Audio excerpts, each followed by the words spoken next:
media với phim mình cái số bên Việt Nam đồng nó sẽ đó là dân tình mỹ trai đang tập hàng lâu thì sẽ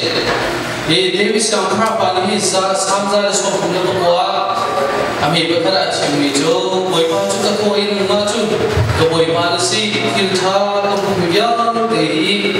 nang masin kamu isi ya Davis sampai pada ada kebenaran di sini selong sekali dia di thai bukan biar lain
Don't